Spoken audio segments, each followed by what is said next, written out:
All right, welcome in. Welcome back to another episode of Bears Film Room. My name is Dave, cover the Bears for SM. Join my good friend, co-host, Chicago Bears content creator and writer for SM, Ficky. And it's today. Today we're back. Honestly, DWC, he quote tweeting, he said, we basically made it through the offseason.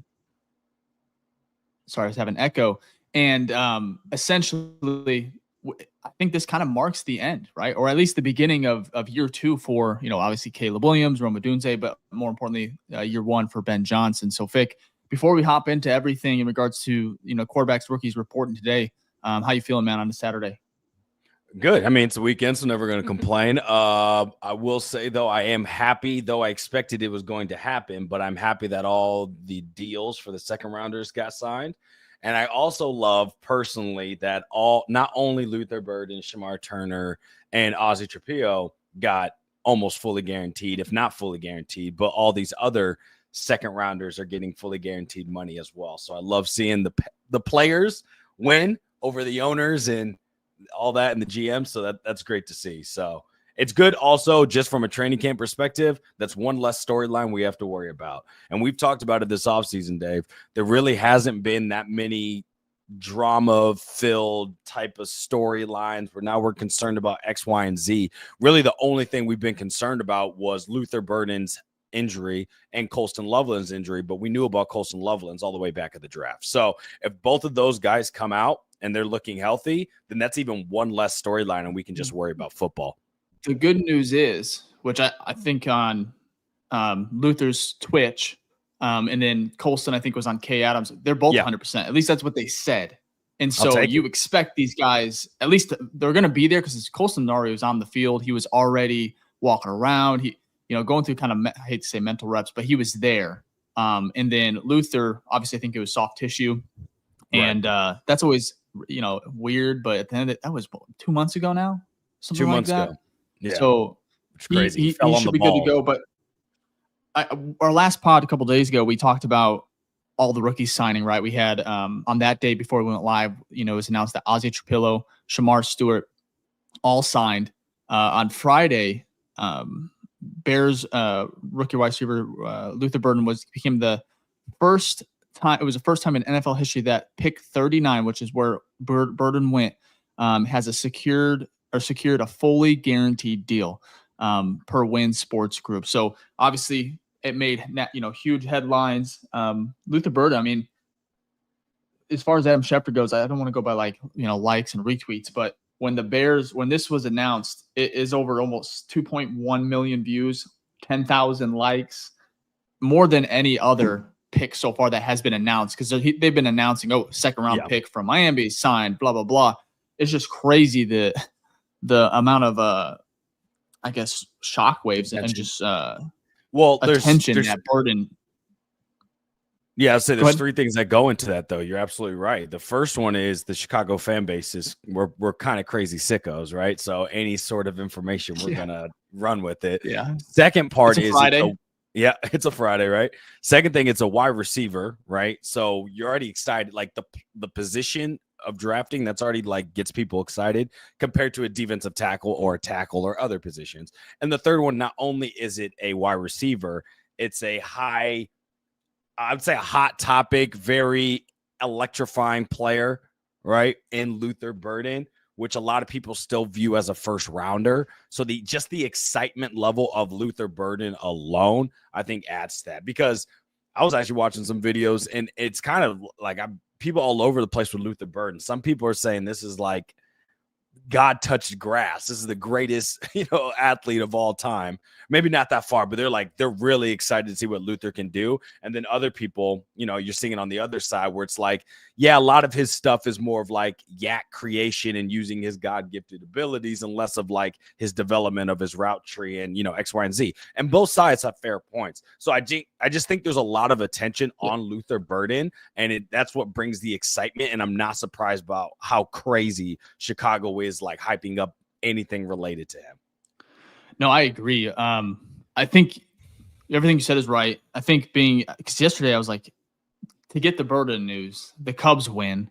We had training camp obviously starts today for the Bears rookies. And then, it's just the start of the weekend. It's just everyone is feeling good for the most part. Right. And yeah, so I mean, I'm happy that it's done. Credit to Ryan Poles. That's the I whole hate team, right? saying that, but the whole team, everyone's. Yeah, That's the thing about this. Heading into year one with Ben Johnson, it was always going to be best case scenario to have no distractions. And Burden was the last one, and it's not on him. I love what they're doing. You said you love, seeing the players win over the owners. I'm in the same boat, but at the same time, it's like I want him to get his money. I just didn't want him to miss any time because he's not. I hate to say a critical piece, but he's a very, very interesting, fun, dynamic weapon that Ben Johnson is going to utilize. And for him to be here, day one, I think is just so important. Not even I know the first couple of days, especially with this just being rookies and the quarterbacks, they're just going to get maybe some reps in. Nothing too intense to the vets coming in here in the next couple of days. But it's just to be a part of the team atmosphere, kind of build that camaraderie amongst his rookies. Obviously, the quarterbacks, Caleb, they're going to get some routes in too. It makes me feel good, and I'm excited that there is no distractions. And also, like I said, credit to Poles. I mean, there was, I think there's 20 still unsigned second rounders. Yeah, at least 10 around for sure. Yeah, and to get Burden done, I think is important. Also, probably wasn't. It wasn't easy. Yeah. But I think Burden was always going to be the most tricky because he's the highest. Right. 39. He is a skill player. He believes he should have went first round. And at the same time, go ahead. I was going to say what led to it, right? Because I was talking to, I think I may have mentioned last pod, like it's really the leverage of the draft positions. And it was funny because I tweeted once I saw the 37th pick. Yeah, the 37th pick. I can't remember who it was, signed his deal. And I literally tweeted and said, okay, it's basically set in stone now that Luther Burden's going to get guaranteed like 100%. And I hit enter and swear to God, it was a minute later they dropped the news of Luther Burden. So that tells you it's not like Ryan Poles and the agent and Luther Burden were just sitting there and then waiting to see what it is, and then they discuss what's next. No, they already had this on the table. Ryan as an option. Ryan Poles just can't pull the trigger. He can't be the GM that jumps in front of other GMs to be like, oh, we're going to do fully guaranteed, because it messes up the leverages for the GMs as a whole. So I just think it's funny because as soon as you saw one, it's like up the next one. And then they all just started falling like dominoes. It's funny you said that because we both quote tweeted, I think, very similarly. Like I was like, hey, this is, what did I say? Because I had seen something around the same thing, right around the same time. It was like a minute after mine, and then literally it was like boom. So the Dolphins agreed with guard Jonah Sanavia. Yes, sources tell me that was from Mike Garofalo or whatever. The 37th pick was 100% guaranteed, and I was like, yeah, Luther Burden is likely getting same fully guaranteed contract. Not sure he'll accept anything less at this point. And then that was a minute later. Yeah. 2 minutes later on this one. 2 minutes later, Shefty came out. I just had a feeling, and then I even wrote an article on SM about what needed to happen for Luther Burden to sign his contract before camp. And just waited 2 more minutes. People were, it was honestly, I feel a little like vindicated because I was like, I just essentially was like, Burden needs to get a fully guaranteed contract or he's going to miss time. And I knew he was always going to sign, but he was going to hold out because of, like you said, the other players, below him, near him, number 37 getting fully guaranteed. But I had people kind of pushing back, and they're like, "What has he done to deserve this?" Blah blah blah. And I'm just like, rookies haven't done anything. This wave, it's part of this wave, though, of like last year. I think there's did anybody get fully guaranteed in the second round? No second rounder ever. The first one ever was this year, Jaden Higgins, that's what did it. It's kind of crazy because the NFL and the CBA, they're pretty strict. Right, they don't budge on a lot of different stuff. So I'm very curious. I understand there's the first. It was like an unwritten rule that signed. It was like an unwritten rule though. So it's like the what's locked into the gray CBA area is the value. So for example, Luther Burden's full contract at where he was picked can only be a certain value, and I think it's like 10.9 or whatever. But it doesn't say where you can divvy that money, how it's divvied, how much money of it's guaranteed. That's all great. And so what they were doing is they were like, okay, since you're not you're a rookie, you haven't proven anything. we're not going to give you the fully guaranteed, right? We're going to give you we're going to give you backloaded contracts. We're basically like, you have to prove it to us, which you kind of understand, but also it's a very violent sport. So 1 year you have a knee injury, your whole career's over. So what happened this year for the first time was not even the first pick in the second round, because the first pick in the second round was the tight end from the Browns. The second pick was the Houston Texans with pick 34. That was Jaden Higgins. Higgins got the full guaranteed first. And what that then meant is because since pick 2 got the full guaranteed, pick 1, the Browns, they didn't have a choice, right? If the guy behind you got it, so their hand was forced. And so then they went fully guaranteed. Yeah. And that's why those two were the only two signed, because 2 forced 1's hand and, you know, Browns couldn't do anything. But then after that, all talk stopped because literally 3 and on were like, whoa. We didn't expect we were going to get fully guaranteed, but these guys did. I'm not signing until I get fully guaranteed, right? And then you just see the trickle down effect. The question was, how far was it going to go? And I think it went all the way to 41. I think all top 10 picks in the second round have all been fully guaranteed. Yeah. And then not only that, later picks, right? Like picks 56 are getting 85% guaranteed. Yeah, more than they've ever gotten. So what we're seeing now are these contracts are like probably on average of the second rounder. I'm making this up. I'd have to look at the data. Is probably around 65% or no, 70% of the full contract is guaranteed, which is a lot, which is good. I'm for that. So yeah, you're right though. You called it a wave. That's what it is. It's like once the first domino falls, you had to see everyone else fall in line. Yeah, no, I love it. I didn't really like it when it started to possibly be like, okay, we might not have Ozzy or, you know, some hold. And I hate to call them holdouts. It's like they're just trying to finalize, you know, their rookie contracts, you know, and that's important stuff because this is they're on here for 3 to 4 years. You know, they might get an extension early, but they're kind of locked in. And so I mean, I like it for Burden. I like it for the Bears that they're there. It kind of makes me wonder what next year looks like. That's exactly what I was going to say. Does that trickle into the third round? That's what I'm saying. No way.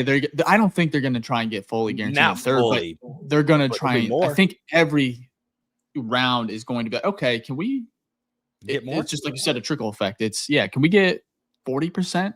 You know, fifth rounders trying to get maybe. I don't even know. I don't know what it looks like. It's just interesting. CBA's at what 2031 in regards to when. Long time.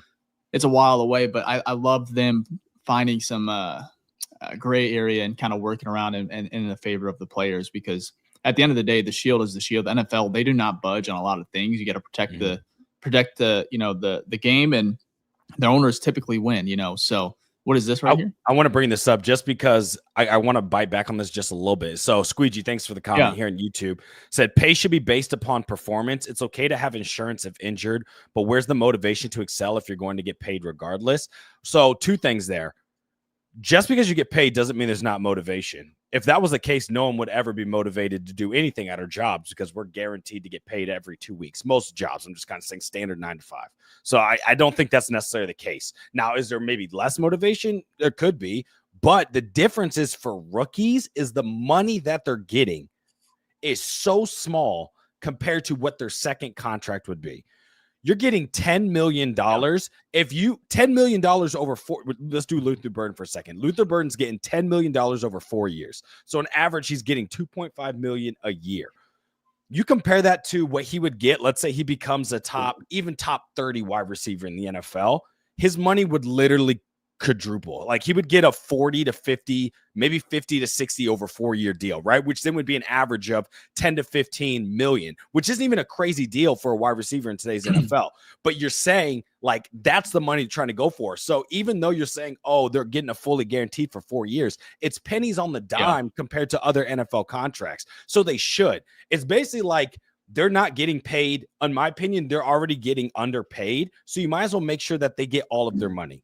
Right? It'd be different if they're overpaid and then you're like, well, let's guarantee the whole thing, like Deshaun Watson's contract, right? That doesn't work and that doesn't help your team. But when it's, I'm just making up a number, but when it's only 10% of the full salary of your team, right? Your pie, then it's not that big of a deal to just say, here, take all of it, because you're already getting underpaid as it is. Well, that's what I was saying. And when I wrote an article on Sports Mockery, I was like, when in regards to what needs to happen for Burden to get done, the contract, I was like, I think a player before the Miami Dolphins guard signed his fully guaranteed. The next closest was like outside of fully guaranteed was like a 97% guaranteed. That was closest to Burden's range. And I was like, you just at this point give up that 3%. I know it's not my money. It's not my pockets. It's the NFL. It's the Bears. But you might as well just why mess around? It's like 200,000. It's like you're deciding at this point. Bonus do I pay? Yeah. Do I pay an 250,000 guaranteed? Right. And so that's what I'm saying. Like, of course, like on paper, it's like, oh, these guys haven't done it. It's a lot of money. Absolutely right. But not compared to what other players are making. Right. Yes. Yeah. Yeah. It's a lot to us, but these are athletes. End of the day. Plus, here's my thing too. If this is basketball, which first off, basketball gets fully guaranteed no matter what. Yeah, but less players. Story. Yeah. True, less players. But what I'm saying though is if it was basketball in the essence of like you're pretty much set from injury standpoint, like your longevity is much more longer, right? Mm-hmm. There isn't one injury that then it's like, oh, that guy's career's over. Nowadays, actually, guys Tyler Halliburton. Tyrese Halliburton just tore his Achilles. And everyone's like, oh, he'll be fine because KD, we saw when KD came back after a year, right? It's almost an anomaly, but it is true. But it's becoming more and more because technology and whatnot's getting better. The NFL's not like that. It's a brutal sport, and one or two injuries could end your career. So for these guys that have worked so hard to get to this point, I think it's only fair that they get fully guaranteed for the lower amount of money that they have. Okay, that's enough. I know I'm on my soapbox here trying to. No, I love it. We're excited for the players. Excited for obviously Chicago Bears. This entire roster should be good to go for training camp. What does that say? Like the fully guaranteed signing because it motivates Burden. Yeah. I think this is a good one too here that Gage not Gage, but both of them. Pascal said the motivation is getting that second contract, right? Because they want that big money. Yeah. So I don't think they're unmotivated. Plus, they just made to the NFL. Trust me, the motivation is going to be there to prove themselves. Yes. No, I agree. But if you guys are excited for the rookies and everyone being here, hit that like button for us. We appreciate it. We have a really fun show. Obviously, the rookies are reporting here. We haven't seen that they're here yet, and the quarterbacks. So I would say that it's going to be a very, very calm day. I have some notes here that we got from, let me see here. So the first few days, it's going to be rookie orientation. Not much will happen. So there will be no pressers, no interviews until Tuesday. So on Tuesday, if you're kind of looking for, hearing from Ben Johnson, Caleb, some of the stars on the team, it'll be Tuesday when we hear that, which I think is officially, is that the first day of camp? Like official? Yeah, I think so.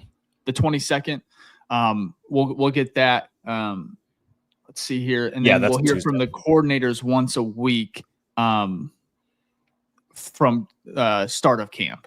So coordinators once a week will start, obviously, unless something changes, that's kind of what the schedule is going to look like. And it's very similar to, previous past years. So it's the same in the regular season too. So I think they're just getting ready for that same cadence. But I mean, nothing says football back than hearing from coordinators, once a week. Like, honestly, absolutely. I'm so excited for this. And of course I asked for a lot of your guys' questions ahead of training camp. We got some good ones here. We'll go through those at the end of the show. And if you're in the chat, there's a lot of you on YouTube right now. If you have questions, throw them in. We're going to star them and we'll, circle back at the end of the show and answer each one.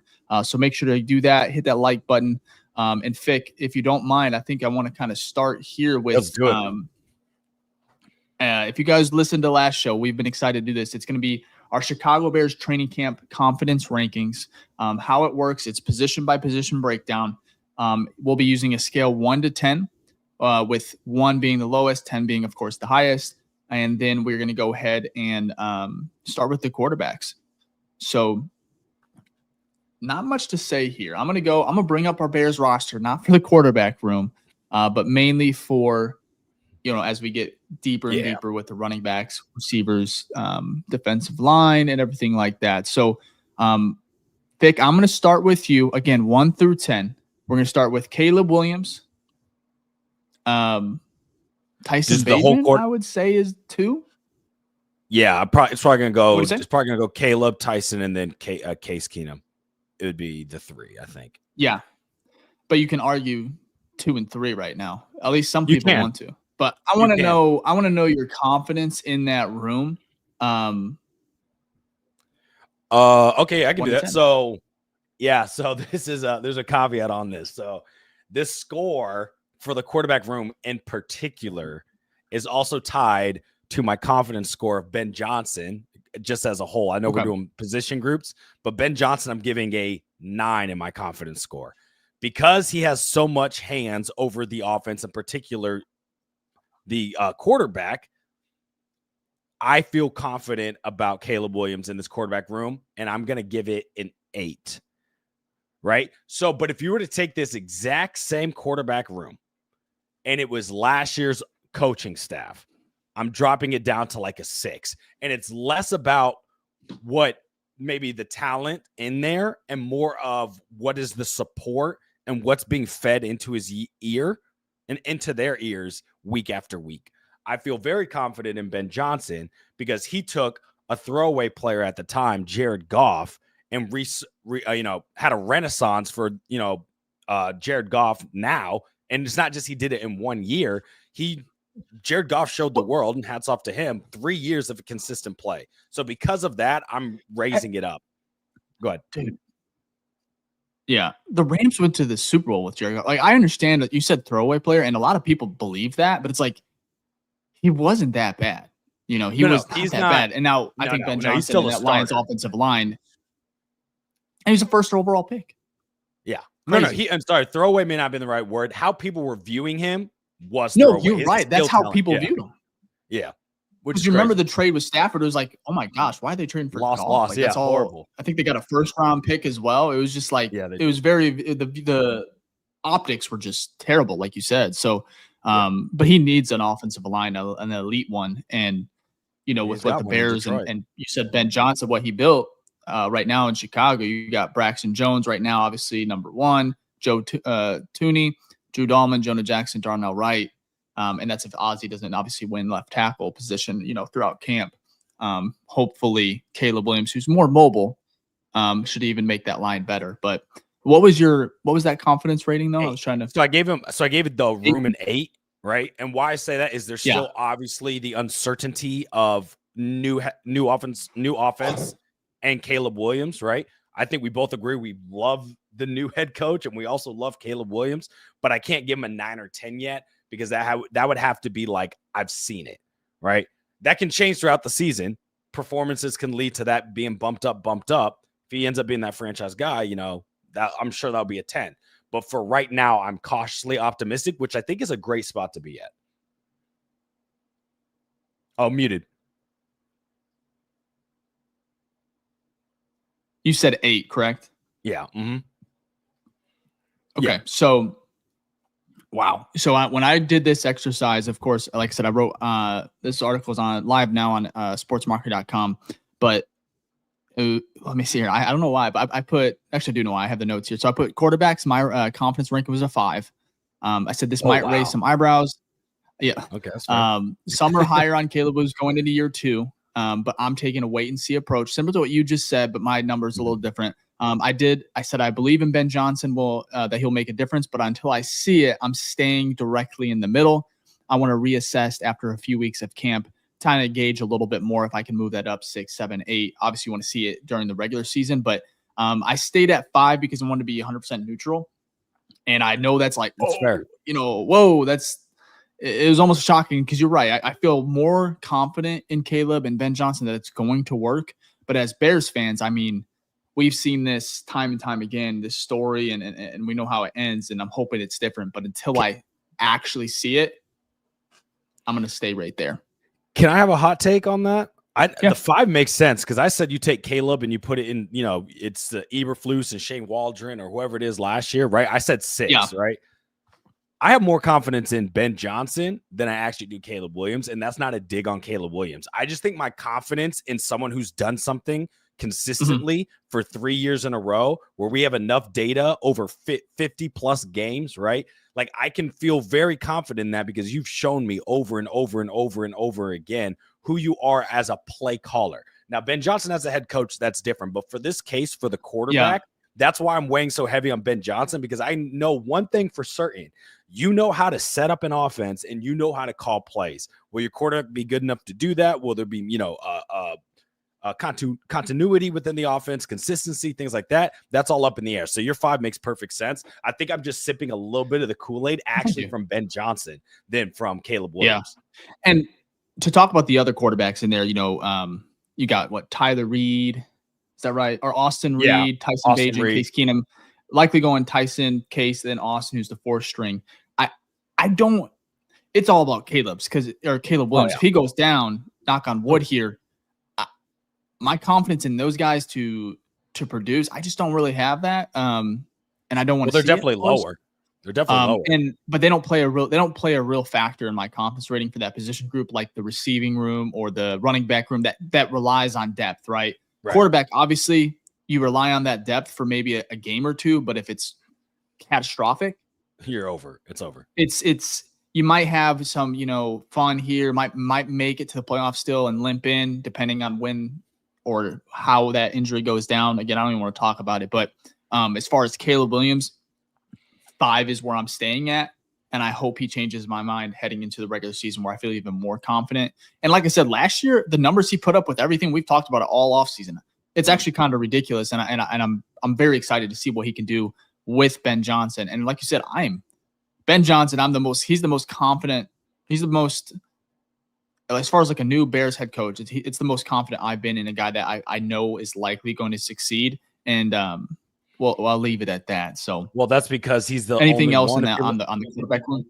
Last thing here, and then why you're most confident in Ben Johnson is because he's the only one of the past head coaches that have had except for John Fox. John Fox had a really good resume, but other than John Fox, this is the only one that's had consistent years as being an offensive coordinator and being good at it. Right? Mark Trestman came from Canadian Football League. That was out of nowhere. John Fox, the only reason for that, I'm an ageist, so he was a little too old, and you can kind of tell he was on his last leg and his way out. And then he had a pedigree, or he definitely did. He Super Bowl champion with the Denver Broncos, and then he took the Panthers to the Super Bowl as well. And then you had Nagy, which Nagy we were excited for, but he only had less than half a season as being an offensive coordinator. So wait. He took the Panthers, not Cam Newton's Panthers, right? No, that was Ron Rivera. But before that, I think John Fox took the Panthers to the Super Bowl. You might be right. I can't even remember. I was just that was so. I know it wasn't. I know it wasn't the Cam Newton team though. That, like you said, no, that was Ron. Yeah, that was Ron Rivera. When did he? I'll look it up. But I think he did. Yeah, but it don't matter. I think with he won with when Peyton Manning won his last year. That was John Fox as the head coach of the Denver Broncos. So. But yeah, so I'm with you on that. So I'm cool. 5, 8, whatever, where we feel good. That's what we should take away from them. When we feel good about the quarterback situation. Yeah. Well, we'll move on here. Here we go. So you did take him way back. I think it was against the Patriots. Oh. Jake Delhomme back in the day. That's why I love our chat. I mean, they just thank you. Appreciate Bears John. Yeah, I think that was like 2000, like something in the 2000s. I think. Yeah. I gotta go all the way back. I think that was Adam Vinatieri's first game-winning field goal. I think it was Patriots, Tom Brady's first Super Bowl is when they lost. And that was John Fox as the head coach. Now that I remember. So. Yeah. Anyway, sorry. Enough of John Fox resume here, but yeah.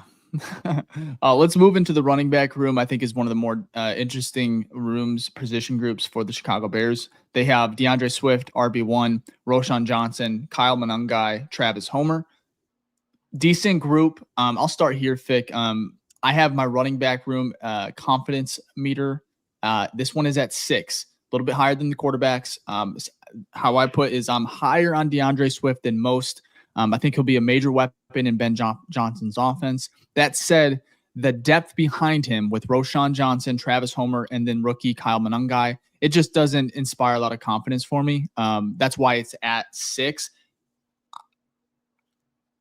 I don't know. I'm just being honest. I was trying to be 100%, trying not to have that Kool-Aid effect, especially when I was writing this piece. I just didn't want to be like hyping up every single group because it's easy to do that. As you know, obviously we're both fans at the end of the day. We cover the team, so trying to be a little bit more objective. Kyle Monungai, I know we give Jack a hard time. I am excited about him. Roshan Johnson, If he's in Yeah. the red zone, he's great in the red zone. Like 5 Yes. yards out, he's automatic touchdowns. He led the league in that, like 100% rate. And with the better offensive line, you're right. And I actually like Travis Homer as RB4, like is a little bit. He's just like he can catch the ball. He's a receiving threat a little bit, special teams. So 6 may be a little low, but for me, that's where I have it right now for that position group. Yeah. So of course I'm going to freaking have a caveat here. But it's the sport. It's a team sport. Running back is really dependent on how great your offensive line is. So I have mine at a 6 as well. But it is tied to, which we'll get to here, how my confidence score is to this offensive line. And again, tying back to Ben Johnson, who ran the ball last year, I think 47% of the time, right? So he likes to run the ball. He runs the ball a lot. And what that led to was a Detroit offense, which then was dominating on play action, which they were number 1 in. Just post an article on that in SM, by the way, check it out. But they were number 1 in that. So I think I'm more confident of the system. I agree with you with the players. Swift, I think, can be used well. Am I super excited about Kyle Monungai or Roshan Johnson? Not necessarily. They could prove me wrong, but I am very excited about the scheme, which I think will bring out the best of that running back room, right? So because the offense will be better, because the offensive line will be better, because your offensive coordinator is a mad genius and is very good at outside zone running schemes, and you brought in Alex Dahlman, one of the best run blocking centers in the NFL, and Joe Tooney, who's a great run blocking guard as well, right? Like all of that adds into how I feel about the running back room as a whole. But if you're just going just them by their own name, 6 would make sense based off what we've seen. But I wouldn't be surprised if that bumps up more and more once like this offense kind of starts to formulate like near week 9, week 10, week 11, right? So, but we'll have to wait and see. So I'm with you on that. Everything you said makes sense. Well, thank you. Appreciate that. So let me move to, am I muted? No. Okay. No, you're good. So I was reading that. It's like, man. Here.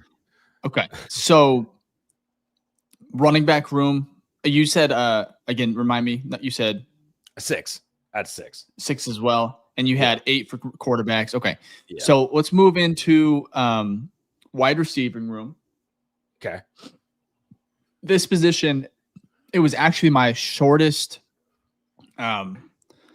position group as far as like the words I used to show how confident I was. The reason being is I had the wide receiving room, which it's going to consist of Rome Odunze, Luther Burden, DJ Moore, Alameda Zacchaeus. No, Alameda Zacchaeus, I think.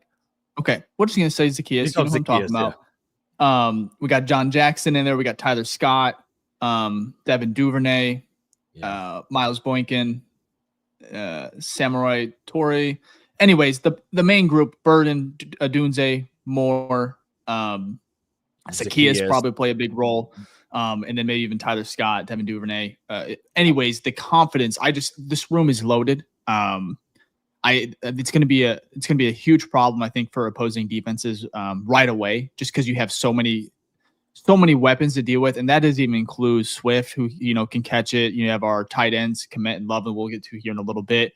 But sticking just with the receiving group, I put 9. I didn't put 10 just because call it. I knew it. I didn't do 10 because I'm like, I guess there's some question marks with Burden, maybe even Rome if you're not high on him. He had a pretty decent rookie year. It was a quiet rookie year, but you look at the numbers, it's 700 plus yards, 3 touchdowns, I think. And of course, I think DJ Moore I think he's going to have a renaissance. Not that he had a down year last year, but just with the body language, with all the negativity that surrounded this team, on top of, he wasn't himself last year, in my opinion, even though the numbers were close. I just expect him to be have an insane year under Ben Johnson. And also, I think there's just a lot of weapons that they're going to have to deal with on that side of the ball, where it's honestly going to help DJ. He's going to be obviously probably the number one guy in regards to what the defenses are going to prepare for outside of maybe Caleb Williams.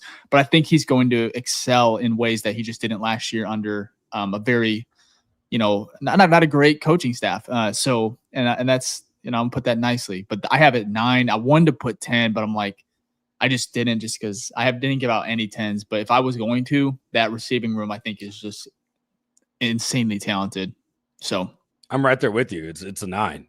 And here's this. Ben Johnson had a pretty good offense last year. 33 points per game, led the NFL. I don't think I need to tell people how good Detroit was on offense last year.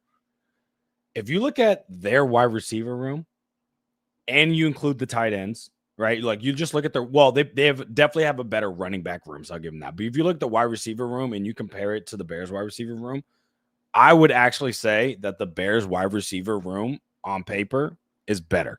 Now, Amon-Ra is definitely better than DJ, but it's not like DJ is so far behind him, right? Some people would put them in like a similar tier. They're both really good yak slot type of receivers, okay? No one's questioning that. Then you have next is Jameson Williams, who is good, but injured a lot, suspended, gambling, all this type of stuff, right? He doesn't get on the field a lot. Last year was his like most consistent amount of snaps. But then you have Roma Dunze, which I think can be better than Jameson. May not be as electrifying, like big plays, but I think Rome could easily be better than Jameson Williams. And then you move on to wide receiver 3, and you bring in someone like Zacchaeus, right? Who last year on Washington's offense, the number 1 offense in the NFL, he had a great year of like 800 yards, like was one of, other than Scary Terry, was one of Jaden Daniels' biggest weapons. So that's your 3 right there. That's not even including in the rookie Luther Burden that you brought in. That's more speculation. We have no idea. But if I'm going off of like what is actually happened in the NFL field, those 3 alone, I think, are better than Amon-Ra, Jameson Williams, and I think it was Tim Patrick last year. So yes, if you're looking at that and you're seeing how dynamic that offense was with those weapons, there's no way for me to not get super excited about what Chicago has. And that's not even counting their tight ends that we'll get to. So definitely really, really, really excited about that. Being a 9, I think, is spot on. And it'll probably be, well, I won't say that because I don't want to give anything away. But yeah, 9 is a perfect spot. No, it might be the highest, you think? Yeah, on this list. I'm thinking, but yeah. Well, we'll see. We have a couple more position groups to get to. Speaking of which, I believe it's going to be tight end next. Good point here. Sorry. Tight end. Forgot this too, because it's good. Receivers look good, but also we got the same wide receiver coach from Detroit. So yeah, that's gonna play. With Randall. Randall L, right? He's also, is he the assistant or is somebody else? Is that he's assistant head coach. Mm-hmm. Yeah, so he plays a huge role, but you're right. His energy he brings on the sideline, I cannot even believe we didn't talk about that. That's why we have our YouTube comments here. You guys are amazing. Keep us in check. Remind us that right there is going to be awesome. Mainly just for the energy he brings, especially at camp. But he holds players accountable as well. So this whole coaching staff will too. So yeah, I'm excited. Look, I'm just gonna say this: the coaching staff. I'm on the juice on the coaching staff. I know we're doing positions, but head coaches, I'm giving a 10. I'm just so excited about what they can bring. So that's my one thing where I'm like super, super hyped because a lot of them have track records. Dennis Allen, Ben Johnson, Antoine Randall L, even Al Harris from the Cowboys and what he did with that secondary. All of them are just getting me super, super hyped. But me too, man. And if you're hyped, hit that like button for us in the chat. Bears, rookies, and quarterbacks report today. It's just a good weekend. It's a good weekend. We're finishing up our confidence rankings here. And then, like I said, if you missed it, Tuesday is when we're going to hear from the players. I think Ben Johnson. And then, of course, we'll hear from all the coordinators once a week moving forward with camp. So we're going to finish this up. If you can, again, just hit that like button. We appreciate it. And let's move into our tight ends. Let me see here. I have to go in and I have to keep bringing up my notes from it. I think we have like 4 or 5, right? Yeah. So, as far as the tight end group, so we have Cole Kmet, Colston Loveland, Durham Smith, and Steven Carlson as of right now. That's the 4. The tight end group, I actually ranked at out of 1 out of 10. I put 7. I said Cole Kmet is good, but can he be great? That's the question mark for me. I think he has flashes. we've also never seen him with a coaching staff like this. Ben Johnson, who you said earlier, which I love, is a mastermind, almost like an evil genius. And I think as far as getting the best out of his players, I think Cole Kmet, that's what I'm really excited about for some of these guys. And I think that Cole Kmet's probably up there in this list because we've seen his potential flash where he has 100 yards, 2 touchdowns in 1/2 against Atlanta like 2 years ago. And then you have 4-week stretch where if he's on your fantasy team, you're like, what the hell? You drop him, and then next week he gets 2 touchdowns again, 75 yards. It's like the inconsistency he's just not consistent, and that's more so I think on the game planning and the coaching. Well, the no target and everything like that. That's the thing that bothered me. It's like if you're not even getting targeted, that's where I was like, that is crazy. Like you no matter what, Cole Kmet should be getting 2 to 3 targets a game. Now, if it's not working out, right, you're testing this early and you don't go to him the rest of the game, fine. But I should never see a box score at the end of the game and be like, he didn't get targeted once, not once like that. That's why I agree with you on it's 100% game plan. Not saying he's the next, George Kittle. Yeah. We're not saying that, but you should be utilizing. But he's better than what I think we've seen. And it's those flashes that I think he's somewhere in between those flashes and of course those down games. I think he can be a more consistent weapon than what he's been. But can he be great? That's the question mark I put there. Ben Johnson should elevate his game, but along with Loveland, I think he has a ton of potential. But tight ends typically take a couple years to develop. So we might only see glimpses in year 1. And that's okay. However, I think that is more than enough. That's why I have it at 7. I debated 8, 7.5, but I think 7 was good for me. What about you, Fick? Well, it sounds like I'm stealing all yours, but you're spot on. I'm going 7. I'm gonna let you go first next. That's fine. 7. Yeah, next good. 2 are yours. 7 makes sense, right? I have less confidence in the quarterback room. I have less confidence in the wide receiver room, but I probably have a little bit more confidence in the running back room. So I think that's a good spot to be in the middle. Again, people are probably annoyed, but Ben Johnson, again, he runs a lot of 12 personnel. So again, the data shows that he likes to utilize 2 tight ends. And I think he was top 5 in utilization for 12 personnel. I'm sorry. 12 personnel is where you have 2 tight ends on the field at a time. So why that makes me excited is because I feel like it'd be different if he wasn't running that. And now we have one guy fighting over the same role, right? Fighting over the same snaps, right? Target shares. I don't feel like that's necessarily going to be the case. I think they're going to be used in different ways. I actually think as well, because we like to run a lot and go under center, we're going to be under center a lot more this year. I can promise you that we might see one of those guys in the backfield as like an H-back, right? Or which is like a fullback, but it's your tight end, can do a little bit more trickery, things like that, run flat reads, things of that nature.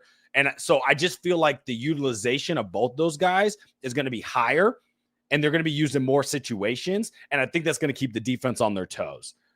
Right. So overall, again, this is the Ben Johnson Kool-Aid episode for me, but just because of the scheme, I think it raises everybody's score like up a point at least because of what Ben Johnson can do with those type of players. So I'm super excited about that. Yeah, no, I agree with all of that. I'm going to let you go. I feel like I am, me going first. I feel like I take some of that. No, it's all good. I just think it's funny. I'm like, we are on the same page for a lot of these, man. Everything but quarterback room. So okay. Hey, and this is a great segue for you to take. You love the trenches, and you talking about a lot. Obviously, on this pod, it's what it's all about. We're going offensive tackle. So it's not interior offensive line; it's offensive tackle. I'm gonna let you take this one. I have a strong case for this, but I want you to go first. I bet you because I know you and we've been on plenty of episodes together that I bet I know where you're going. Okay, right side with right tackle, pun intended. I'm excited about that. I think he played really well last year for his 2nd year, and he's going into his 3rd year. So I'm excited. I think he's going to take another step, and I think he'll cement himself as a top 10 right tackle, right? I said right like 8 times there. Yes, Darnell Wright will be a top 10 tackle there. So I feel good about that. Braxton Jones last year basically graded out as a top 10 to top 20 in almost every category, right? So because of that, I would say just average, I'm saying he's a top 15 left tackle as is. Is that great? No. Is it elite? No. Is it good? Yes. Can it be better? Yes. There's a lot of questions behind that. But the biggest factor in that is that this is now his contract year. So he will probably perform very, very, very well. But Ryan Poles in the decision to decide, okay, do I want to invest in Braxton Jones, particularly when we just drafted Ozzie to fill it in? So because of that, almost the uncertainty of who is the future left tackle, I have to bring that down. So if I was doing it position like right tackle versus left tackle, I'm putting like Darnell at like an 8. Left tackle, because of the uncertainty, we don't know how Ozzie's going to be, though it's great to have the depth, so that is good from a team building perspective. And we also have to be real. Braxton Jones came off a major ankle injury, so we have to see how he comes back, because he may not come back the same type of player, right? He could regress. So because of the uncertainties on that side, I have to bring those down to I'm going to wait and see. And so I think I'm going to put those at a 5. And since I have a 5 and an 8, that's 13 divided by 2. That's like 6.5. I'm going to bring it down to a 6.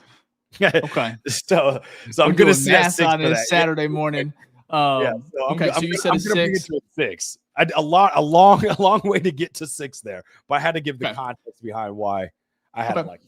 Well, I agree with that. I'll give you a short snippet of what I had here at the offensive tackle position. Darnell Wright looks like a long-term stud. Simple as that. Braxton Jones still has something to prove, in my opinion, but I think he'll be solid. Ozzie Trapillo is the wild card. That's what I put. His development could swing this unit up or down, in my opinion, because of if he starts, our depth just got a lot better because Jones is a great depth piece. I don't care what anybody says. You have to agree with that. 100%. If he's a starter, Ozzie's a rookie. I get it. It's an uphill battle. I know a lot of people are excited to see what he can do, and I am as well. But it's like if he wins it, it's because he is really, really good. Because I mean, to beat a guy that's 4 years in the league already, over 60 or 50 starts, I think, or something like that. A lot. 40 starts. He's reliable. It's a benchmark for him. So if he beats that out, I think that swings it up. But I went with, for my ranking for the offensive tackle, was 7. So I was actually pretty high on it. Yeah. First one above me. Okay. That's what I'm saying. Yeah. I was a little shocked there. So I want to move here to interior offensive line. And I'm going to let you go first. I think this is a 9. I think it's a 9. And look, I'll give you the reason. First of all, just alone, Joe Thuney, he's the number 1 guard in football. He's been the number 1 guard in football for about 4 years now, right? We wanted Trey Smith, who's probably like 3rd or 2nd, but we got the next best thing with the number 1 guy, Joe Thuney. And people are going to be like, oh, he's old. That is true. But if you look at modern day NFL, historically, guards are lasting a lot longer in the NFL, and you don't see a decline. Can I interrupt you real quick? Answer this real quick. Is he going to be in the top 100 list for NFL that they're doing right now? We're at like 70. Is he going to be there? Yeah, I think so. Okay. That's what I just want to know. He has that's a good question. Yeah, I think he'll probably be top 60. 10? No. I think he'll be top 60 somewhere in there. I know that's a large number. Yeah, that's a cop out. Well, okay, how about this? Because linemen normally don't get the love that they should on the top 100.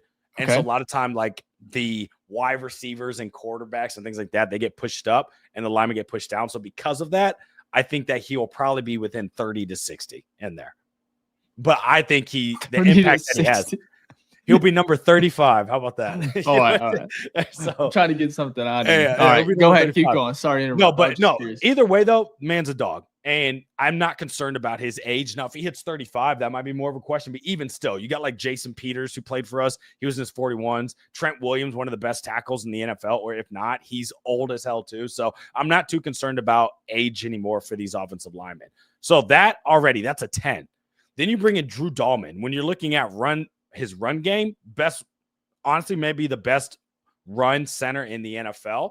His passing protection isn't necessarily the best. He's not bad. He's definitely a good pass protector, but it's not as strong as his run game. But overall, just those two alone together, that's an average of like an 8 or a 9, right? Easily. And then you have Jonah Jackson. Jonah Jackson, I'd be a little bit lower on, again, if it wasn't tied to the guy who he played under, who gave him a Pro Bowl year, right? And you might be saying Pro Bowls, they don't mean anything. They do for linemen, right? Because linemen aren't like a popularity contest per se. So typically if an offensive lineman gets a Pro Bowl, they probably were a really good offensive lineman. So think of like Kyle Long when he got it. He was great that year. So I say all that to be like, you have a 10, a 9, and maybe a question mark with Jonah Jackson. But if he plays at his elite level, at least an 8. So I take all those together and it has to be a 9. And then the impact of just me selfishly looking at the interior offensive linemen for the past 5 years, if not longer, basically since like Kyle Long left, it has been easily the worst part of our offensive line. We've stumbled upon decent tackles. We could never get our guards and center, particularly center down. So the fact that all 3 were fixed and revamped in one season, I'm sipping the Kool-Aid. That is a 9. Well, we are, I think, in sync on this one. It's going to be, I think, tied for highest because I had another 9, which was, I believe, wide receiver room. I had, Joe Thuney, Drew Dahlman, Jonah Jackson. Just what a transformation is what I kind of talked about. Bears fans, I mean, you got to love what they did at this interior for the interior. I think it's just one of the best. If it stays healthy, it's going to be incredible for Caleb Williams. Just a major kind of asset for year 2 to allow him to be comfortable, not having a guy in his face within under, a second and a half like it was last year. Kind of similar to what Justin Fields even had to deal with. I hate bringing him up, but like it's been that type of constant issue since he was drafted, Fields. I mean, and they just never really got it solidified. And the fact that now Caleb, you would have loved to have it in year 1, but now that he has such a formidable and an insanely good group inside that interior, I think it's just gonna be huge. So I have it at 9, and I couldn't agree with you more in regards to what you said. And then also, I mean, the Bears, according to PFF, they built the best duo in the NFL this season with Joe Thuney and Jonah Jackson, as far as I think their rating, if I'm not correct, or if I right? Yeah, no, they're one. No, they reading were an article. Oh yeah, so guard wise, so if you look at it was Jonah Jackson and Joe Thuney. Yeah, they were the number 1 guards. That's what I'm saying. And then PFF also graded the line as a unit and had them 4th. So I mean, whether you are like, whether you're diehard for PFF or whatever, you take it as truth. Directionally, it tells you this offensive line has made major improvements, and we should be excited about that, right?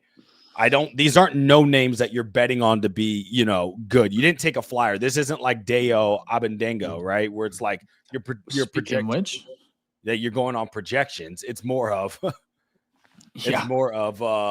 these guys have shown who they are. So let's go ahead and get to the edge rusher.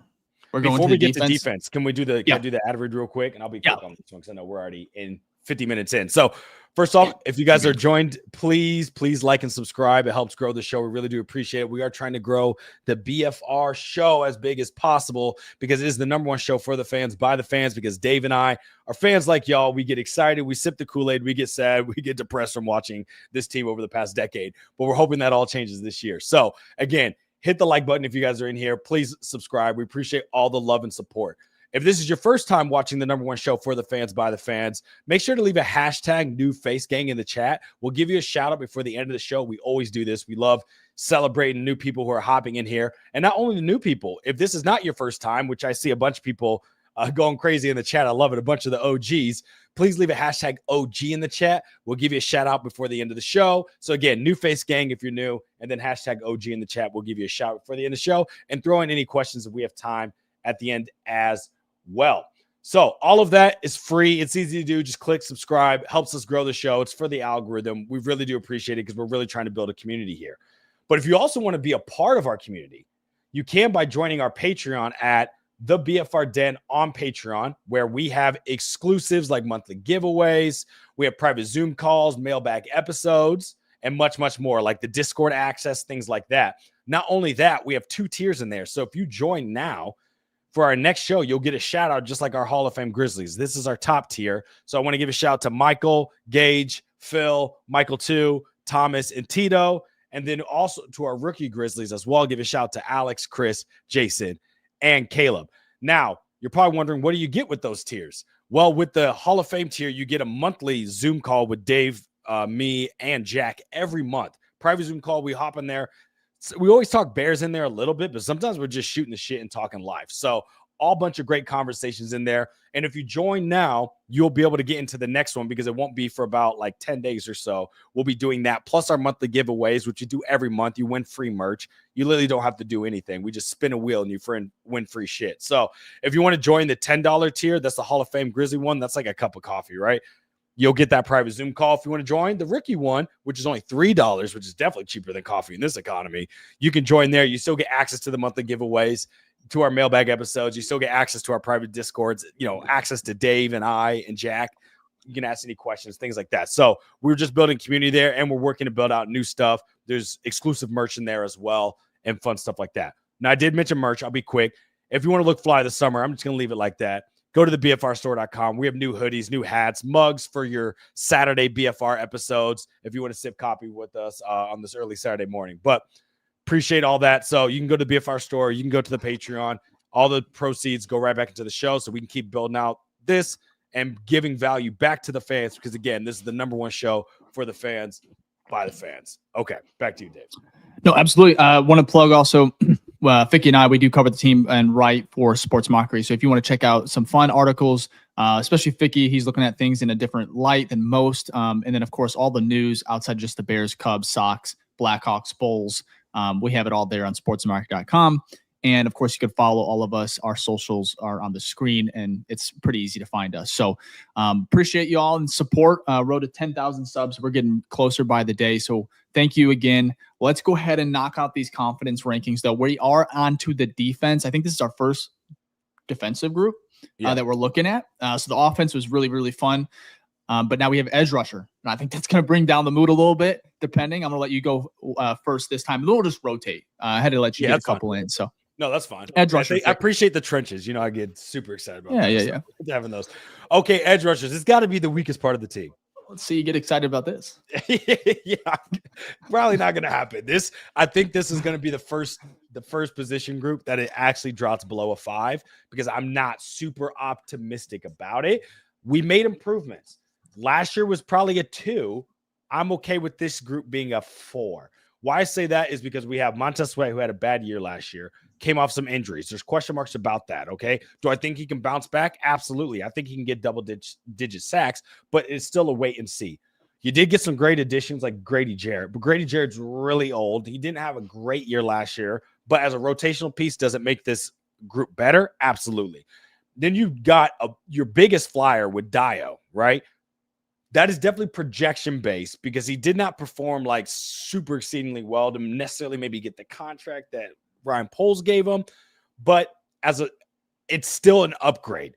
So I say all that to be like, oh, there is one piece in there which I'm really excited about, and that'll be Javon Dexter. I think I had him as my most improved player. I think he's going to break out this year, so I am excited about that. And our man Andrew Billings is now healthy. So from that defensive tackle, nose tackle position, I feel stronger about. But it's more of the edges that I have concerns about. If Montez had another great year last year and it was back-to-back, then I probably wouldn't question it as much. But because there was, and we're all speculating here, because there were like injuries or things going on, which, limited his snap count last season. Yeah, he played hurt a lot of last season, especially down the stretch. Yeah. So your overall ranking or confidence was a 4? 4, but last year it was probably like a 2 if we were doing it. So I still think we made drastic improvements. It's just not there yet. Yeah. Well, so you had 4. I went with 3. Montez Sweat is solid. I do wonder if he's slightly overrated. I hate saying that. This is what I wrote. Like I said, when I did this, wanted to be authentic, wanted to kind of be as objective as possible. And I liked the addition when he came. He was awesome. Last year was a down year. I know he was hurt.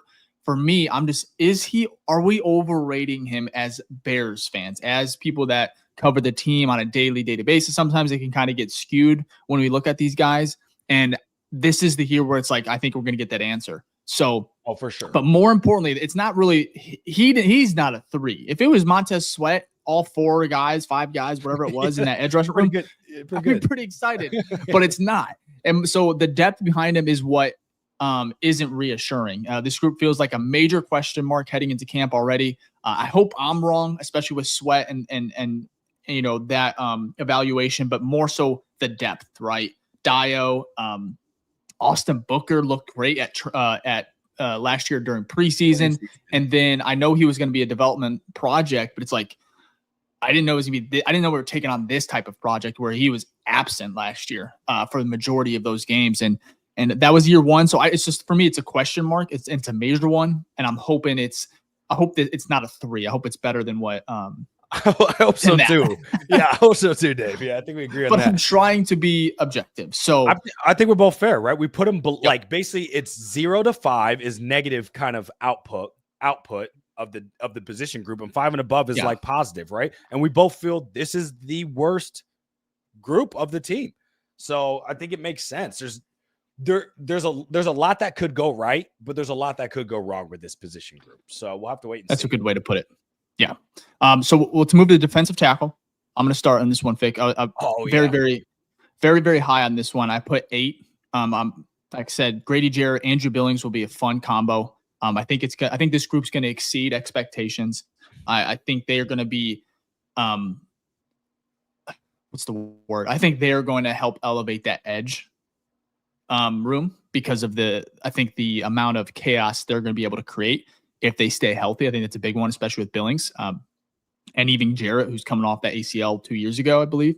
So I like the addition there. I think it's just going to be a fun unit. Hopefully one that wrecks a lot of, havoc just on the inside and the interior. But I think more importantly, that's going to help everyone do their job a little bit better, especially that edge room, just creating that pressure and being hell for quarterbacks, especially like a guy like Jared Goff. Some of those guys that are statues in there. There's not a lot of them in the league right now, but you got Love, he can move a little bit. JJ McCarthy, if he's starting, he can move a little bit, but I'm excited about that line. So I had them. What did I say? 8. 7. Oh, 8. You said 8. Yeah. Yep. 8. Yep. You?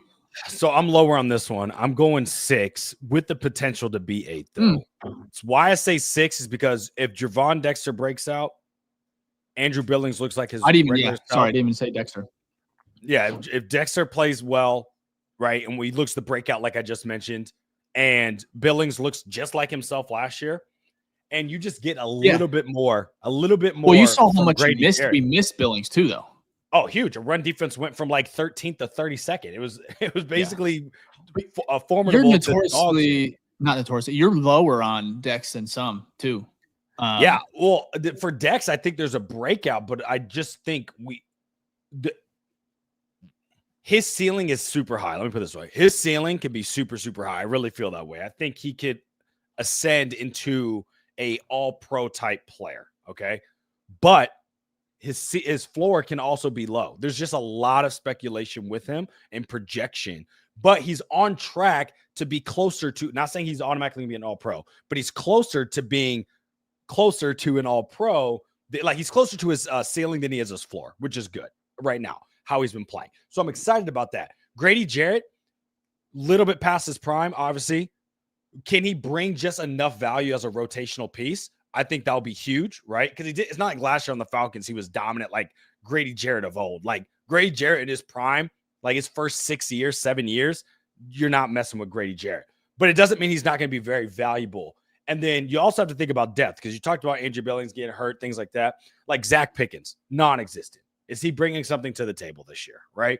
Mm-hmm. So, again, I think I understand your score.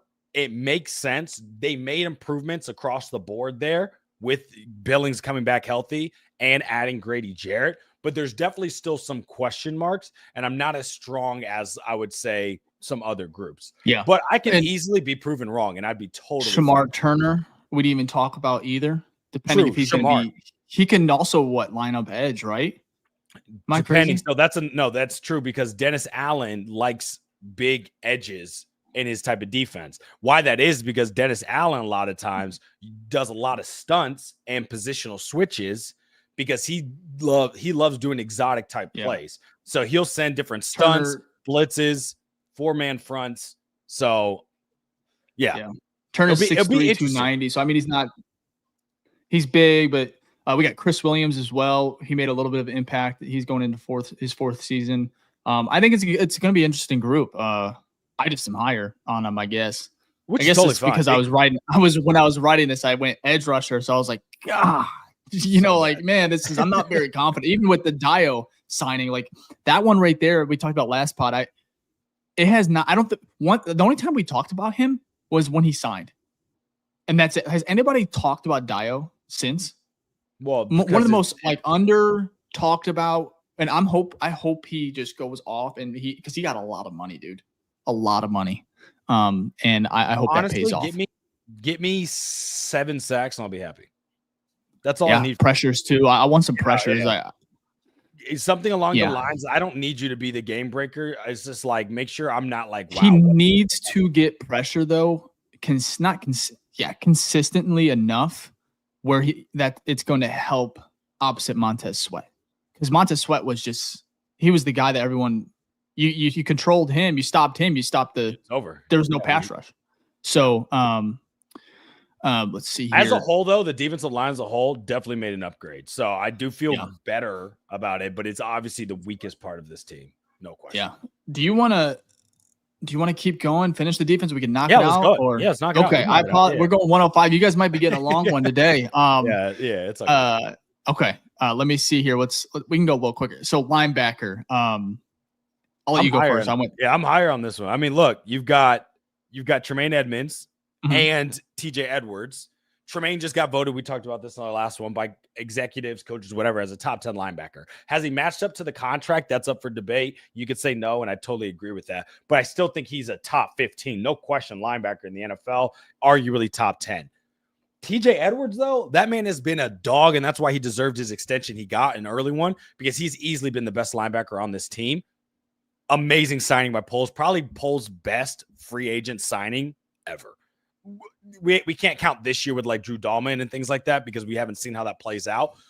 But TJ Edwards, since he put on a Bears jersey, has been dominant. It's funny when you think about, sorry to interrupt, Vic, just like when it comes to his free agency, like some of his most valuable acquisitions are actually via trade, not really free agency. Oh, yeah. Which is, I guess, how it works in the NFL sometimes. But anyways, I just thought that was interesting because DJ Moore, you're like, trade. Montez Sweat. Trade. Yep. So Chase Claypool, trade. No. Trade. Anyways, swing and a miss, but that was go ahead. Sorry. No, you're good. That was definitely a swing and a miss. So because of that, I was just going on my hype train, just hype propaganda of TJ Edwards, because we've talked about it. He's just so good, so underappreciated, and such a good linebacker. So with those two alone, which to be honest, in the modern day NFL, you normally are having 2 linebackers on at a time, not as much 3 anymore. Like the Sam's not there. So because of that, those 2 alone are going to carry most of the weight on my score. But then when you look at who's next, that's where your question marks are. If we had Big Neck, who went to the Cowboys, I can't remember his name.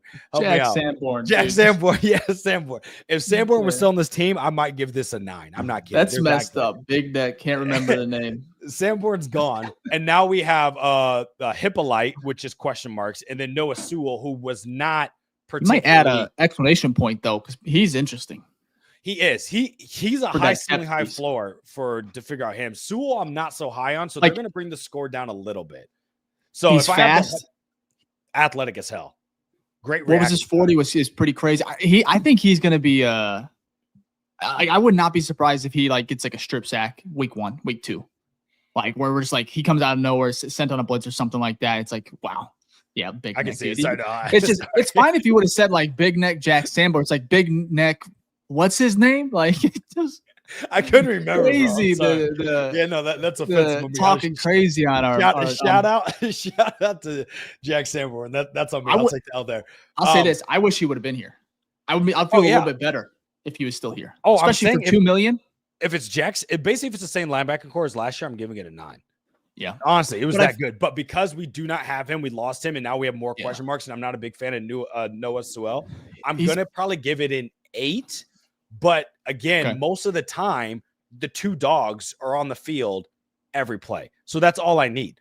As long as TJ Edwards and Tremaine Edmonds are out there, and I have trust in Dennis Allen as well, because again, just like Ben Johnson, people haven't talked about Dennis Allen enough. He 7 out of 10 years on the Saints, he had them as a top 10 defense. And he did it with linemen that you never heard of, off a defensive lineman. So that also gives me a little bit of excitement. Maybe I should bump up the DL score. But anyways, I'm saying overall, though, I feel good about those two in particular. The depth, though, is a little questionable, so I had to bring it down a point. Sorry, I was long-winded there, but go ahead, Dave. No, Sanborn, I touch on him real quick. I think he's penciled in as a starter in Dallas. I think that played a role too, because it takes two to tango in free agency. And then I think they wanted more speed. With Hippolyte, you get that. A lot of upside too. But it felt like Sanborn he was consistent, reliable, made plays, attention. Yeah. He was a little slower, but man, it felt like that he made up for it with his positioning and stuff and his instincts. Yep. Tremaine Edmonds, I think he's due for a bounce back season. Edwards, one of the most underrated players, like you said. And I'm intrigued about Hippolyte. So linebacker had 7. And I think you said everything was pretty good. Let's move to cornerback. I think this should be a quick one, but do you mind if I start on this, Fick? Yeah, please go ahead. Shoot. So cornerback, I think injuries are a concern, but talent-wise, what I wrote is I think it's just outstanding. Jalen Johnson, Kyler Gordon, a strong duo, top 5 duo potentially, maybe even bump that to top 3. This is where I think it's really fun. Tyreek Stevenson, I think is going to have a bounce back year. I think he's going to be awesome. I really do. I understand he has the potential to go off script. Obviously, we saw it last year. But I think he's learned from that. I think he's more mature. I think that the talent's been there. I think it's more of just being locked in. And that's kind of on the coaching staff too, right? These guys were not held accountable. I'm not saying that, Steven should be able, like he's not a kid, right? He's not in high school. He should be able to, handle that aspect. But at the same time, coaching is so important. You got to be on these guys. These are professional athletes. They want that, right? And for me, I think that coaching, we've talked about it throughout the entire roster, is going to be so much better for them and these players, and that the atmosphere that they have, but also the expectations and the high expectations, everyone at the top from Ben Johnson to, the assistant coaches, position groups are going to be able to hold these guys. And then Terrell Smith, I think, is still really, really good. Zoff Frazier. Yeah, this is a new could rookie. Be interesting, right? Yeah. And then you got Nick McLeod, Sean Wade, and so I think that group is, what did I have it at? I had it at 9. I think it's going to be, I think there's a lot of tools in that shed in regards to like different players that they can utilize, Dennis Allen and that group. And I think, of course, at the very, very top, a guy that is an all-pro, in my opinion. I think he was last year, second team all-pro. Jalen Johnson he was ranked 8th on ESPN's list through executives and such. We talked about last spot. He's not 8th. He's top 5. Yeah. So you have that guy here. As long as they stay healthy, I think it's going to be crazy. So I had a 9. Yeah, I don't think that's too far-fetched. I'm going to probably go a point below. I'll go 8, and I'll be quick here. I agree. Kyler Gordon, top 5 slot corner, top 3 slot corner, honestly. Jalen Johnson, top 5, top 10, whatever. Argue what you want. But you got those two alone are great. The ceiling, kind of the same way of Javon Dexter, the ceiling of Kyler Gordon is super high, but the floor, because of his own well-doing, can be low. So it's interesting to see where he's going to be. And we've kind of already seen both sides of it. Rookie year, we saw a pretty high ceiling for a rookie. Sophomore year, we saw the pretty low floor, right? And a lot of that was because of the mental aspects. So if Tyreek can be that guy, then easily this could be a 9. Also, shout to Terrell Smith, because in his limited amount of plays and snaps, he's shown to be serviceable, like good. You're not afraid to start Terrell Smith. Obviously, you'd probably rather have Tyreek Stevenson, but it's not like, oh God, they're going to target Terrell every time. So we have a lot of good depth. Zoff Frazier, I think, was a good selection. We'll see how that plays out. But overall, I'm right there with you. I'm going to put them at an 8. From our group here, we have a lot of 8s, some 7s. I think that's right, 5, though. 7 to 9. 5 is crazy. 7 to 9, though, I think is fair. Maurice here on Twitter, Terrell Smith, I believe will be a breakout. We'll have a breakout a bit, or we'll break out a bit. We'll break out a bit. Yeah, I think he's underrated. Because him and Stevenson went at it during year 1. Both of them were in the same rookie class drafted. So they're rotating reps, I think, in year 1. So they were fighting because they both came in that same draft class, like you said. So yeah, I'm excited. I'm excited about that. I think Tyreek will still be cornerback too, but this secondary as a whole is going to be feasting with Dennis Allen, because Dennis Allen, fun fact, he's had like 4 seasons where the team was top 10 in interceptions. So yeah. Hey, real quick, we have 2 more: safety and special teams. But we have over 3,000, almost 4,000 people watching across all platforms. So if you can, hit that like button if you're on Twitter, follow the pod, everything like that. We appreciate you guys. Again, on a Saturday morning, everyone's ready for football, and so are we. So, and then a little context here. If you're new, we go live every week. However, we're about to bump that up. August 1st, we're back to 2 episodes a week. We got you guys covered with all Chicago Bears news, content, and coverage. And of course, we have post-game and preview. What is it? Preview pods. Episode. Yeah, preview. We're going to pods, preview the games. Man, I feel like a rookie right now myself. And then we have post-game pods right after every single game. So within 5-10 minutes, we're going live and we're going live with you guys. So again, hit that like button. We appreciate it. Moving on to the final 2, safety. One of the most interesting position groups, in my opinion, on the Bears roster. Vic, I'll let you take this one.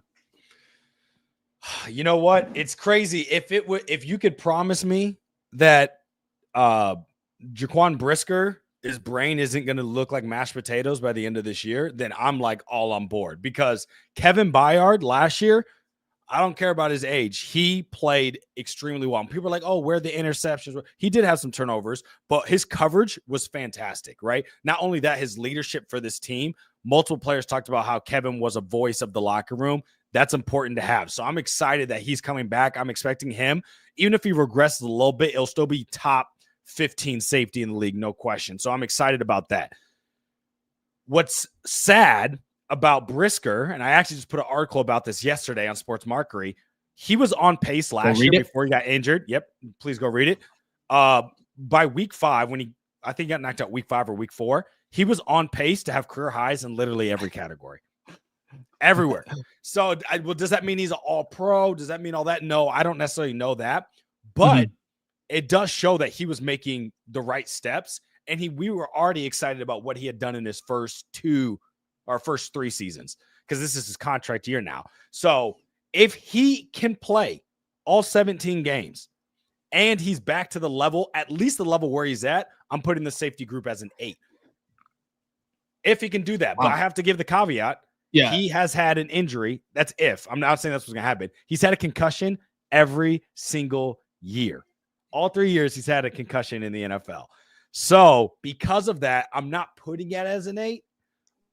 I'm putting it as a 7 because I don't know where his availability is going to be at this season. But I do love Byard. I'll make this quick. Adam here on YouTube, he went 5. I went 6. So I think we're all kind of in the same boat here. First thing I wrote looking at this group was Jaquan Brisker's health is a concern. It's a real one. Mashed potatoes is crazy. That is crazy, bro. Oh man, your morning pods. I don't know if we can do this anymore. Anyways, but if he stays on the field with the pairing of Kevin Byard, is it Byard? Byard. Yeah, Byard. Byard could be one of the better tandems if they both stay healthy, especially Brisker. And that if is a big one. And it keeps getting the if is what keeps them from being higher. If they were 17 games every year or 16 games every year, reliable, best availability or best ability is availability. This is an 8 or higher. You can really argue there. So for me, I'm going 6.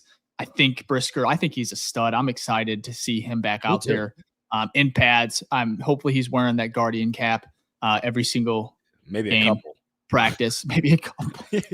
I'm just saying the data shows that he's got some head problems. So I just want to see Brisker play. Can you imagine him wearing a cat Guardian, his helmet, and then like 2 or 3 Guardian caps, bro? This man gonna look like a bobblehead on the field. Like he's a fat head he's gonna try and break, and he's gonna lean too far, fall over. Depending on how heavy these are. That's funny. If somebody can get that picture out, that'd be funny. I just want to see it. But it's a good group. Let's end it here. Special teams. I'll start here if that's cool, Fick. I like this group. Santos doesn't have a huge leg, is what I wrote. He's consistent. Something that is not easily replaced. Just ask anyone who remembers life after Robbie Gould. He's consistent. He can't hit from 65 for the most part, but he's consistent, and that's hard to replace. Like I said, Torrey Taylor should be better in year 2. Hopefully, we don't see him too much. I know Jack, our producer, loves Taylor and wants him out there even more, I guess, which is crazy. But that's Jack for you. And then Yeah, so I have them at 7 overall for this group. Santos is the reason it goes down a little bit. And I know we retained is it Eric Washington? Yeah. No. Eric Washington was D-line. We retained sorry. Oh my gosh. Especially Hightower. Yes, Hightower. Thank you. Wow, Yeah, no that's problem. rough. Sorry. I think Santos, if he could hit from 65 plus, man, we'd be in such a better boat. It'd probably be a 9. Also, I'm a little worried about. It's hard not to remember last year and just his kicks getting blocked. And I know it wasn't all on him. That low trajectory is though, and at the same time, we couldn't figure out how to block back-to-back weeks. Yeah, back-to-back. It was bizarre. 2 game winners, they both got blocked. Yeah. I would hope to say like that is not going to happen again, but it's like you retain the guy, and I like Washington, even though I couldn't remember his name. I do like him as a coach, and there's a reason they brought him back. And it's a different team, different staff. The attention to details is going to be better. We've already seen it. Ben Johnson, he's not going to let shit fly. And so I don't expect that to happen again. Not saying they're not going to get blocked, but it'd be more because of like a good play from the defense other than an utter breakdown on our special teams unit. So 7 might bump it up to an 8 if Santos is on steroids. So that's my rating there. Hey, if he can hit 50 yarders consistently, we'll be happy about it. But yeah, you're spot on. The issue with him is his Madden rating and his accuracy is 99. His power rating's a 70. So that's not his real rating. I'm just saying in general, that's how it'd be because his power is just not great there. But I will say I do like that Hightower got retained because he got retained because of what the players said about him. So that is important for them because that means you're hoping that he's a good coach and that unit will still gel. I think overall on special teams, obviously they had the field goal issues. Overall, I think they did a pretty good job. There weren't like a lot of blunders when it came to special teams, not like penalties, fumbles on punt returns, things like that. Really the major 2 were that 3-game streak of like horrible field goal kicking, and especially particularly those blocks. So hopefully that gets upgraded, like you said. But yeah, I'm going to have to go I'm going to go 8, and maybe I'm just a little bit higher because the way we ended the season was thanks to Cairo and our special teams, and they actually got it right, even though I was about to shit my pants. So I'm excited. I'm excited about what's to come. But again, if the offense and the defense do their job, we're less worried about this part. So how about we just score points and stop people, and we should be set. So no, I think that's well said. I think that will end it here. We have bonus. I had my article I wrote, coaching, I think is the X factor. I think it's the biggest variable in the Bears for this season and their success. I think Ben Johnson and company are going to elevate all that. Let's shout out our OGs if we can. I don't even know if we start any. We might not be able to. The chat has been, you guys are great, but you guys have been on one today. I've been on one this morning too, so it's only fair. There was an OG in here, and I can't remember where. There was a lot. Oh, here we go. There was. Okay, yep, I found him. Let me get him here. Okay, so throw we got him up right now. If you can, yep. Yeah, throw them in the chat too if you need to do them again. But I think I found some of them. So we got Gio here with the hashtag OG. Okay. So shout out to you, Gio. Appreciate that. We got Adam in here. Adam, I think is most active. I've seen you in the chat. So shout out to you. But hashtag OG, we do appreciate that. We got Gage in here as well. There's also a Patreon member. Shout out to Gage. He said first BFR Den member. It's a fact. He is the OG of the OG when it comes to our Patreon. So keep your fire pods coming. We appreciate that. We got Pascal Johnson in here with the hashtag OG. Appreciate you hopping on the show. We got Daryl Davis as well with the hashtag OG. Appreciate that. Brian Walton on YouTube with the hashtag OG. Appreciate that. Isaac Everett. Appreciate that with the hashtag OG. And then we got Jerome Jackson here with a bear down. I'm looking to see if I'm missing one. I think that's like where most of the major ones came in. So appreciate that. We got another one at the top, Squeegee. Oh, Squeegee? Okay, let me see if I can. Okay, here we go. Yep, Squeegee in here with the hashtag bear down. And honestly, because you're helping the show grow, Dom, we appreciate it. Detroit versus everybody. Shout to you as well. So we'll see you week 2. I'm excited about that. Oh, Plastic Rockets as well. We'll make sure we got him. Yeah. Hashtag OG. Oh, and Dobbsy. Hashtag OG as well. I think we already got you, Daryl, but thank you putting it in twice. So appreciate that. If you guys missed, if we missed it, we apologize. We'll be back next week. Obviously, training camp, we're going to be going live a lot this month, and of course, into August as well. So, Fick, anything else before we get out of here? Nah, man, I'm just excited. I'm excited for to see photos of people walking into Halas Hall. How about that? Yeah, video clips. So maybe some videos. Yeah, football is back, man. Awesome. Well, again, hit that like button if you can. If you're watching post, not a lot. If you're not watching live, we appreciate you as well. Hit that like button. Apple, iTunes, or Apple, Spotify. Love you guys. Rate, subscribe. Hour and a half show essentially for y'all. Hope you enjoyed it.